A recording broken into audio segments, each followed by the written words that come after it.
যে শাকিব খানের dress designer হিসেবেও মাঝে মাঝে কাজ করি। সো ইন ফিউচার কোনো প্রফেশন না থাকলেও এটা করে খেতে পারবো।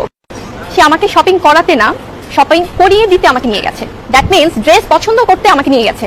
আমি তো ভাবলাম কি ব্যাপার, ঘটনা কি, তারপরে বলছে আচ্ছা এটা কেমন হবে, ওইটা কেমন হবে, এই সেই বলে পরে তো আমি কিছু জিনিস অবশ্য পছন্দ করে দিয়েছিলাম।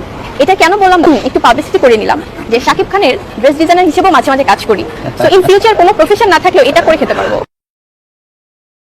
সাকিবের নাম নিয়ে পাবলিসিটি করতে যে আপনি ভালোবাসেন সেটা সবাই জানে আফা, নতুন করে বলতে হবে না।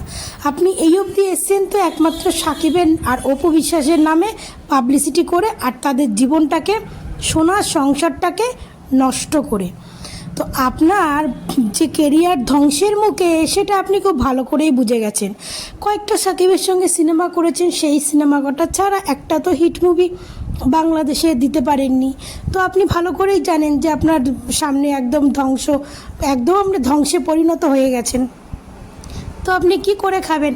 আপনার ওই সাকিবের বাড়িতে কাজের মাসি হয়ে খেতে হবে। সাকিবের ড্রেস সেন্স করে আপনার খাবেন না, কারণ সাকিব আপনাকে ড্রেস চুজ করার জন্য রাখবে না। আর আপনার তার বাড়িতে তার সংসারের কাজের জন্য হয়তো কাজের মাসি হিসেবে রাখতে পারে। আর রাতে রাতে সাকিবের সঙ্গে বেড শেয়ারের কাজটা একটু করে নেবেন, কারণ এটা তো করতে আপনি খুব ভালোবাসেন না। এটা করেই তো আজকে আপনি অপু বিশ্বাসের সুন্দর সংসারটাকে নষ্ট করে দিয়েছেন।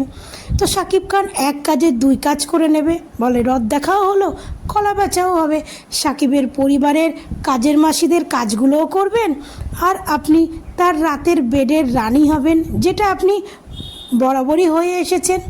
আপনি এটা করেই তো আজকে আমাদের সুন্দর অপু বিশ্বাসের সংসারটা নষ্ট করে দিলেন। তো এটা তো আমরা খুব ভালো করেই জানি যে আপনি পরের সংসার ভাঙতে, পরকে নিয়ে পাবলিসিটি করে চলতে খুব ভালোবাসেন, এটা নতুন কিছু নয়। আর আপনি যে ভবিষ্যতে শাকিব খানের বাসার কাজের মাসি হয়ে থাকবেন সেটাও আমরা জানি।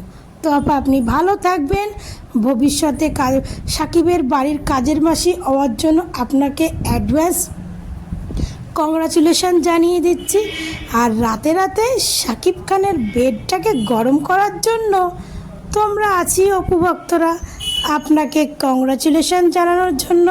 তো ভালো থাকবেন, সুস্থ থাকবেন।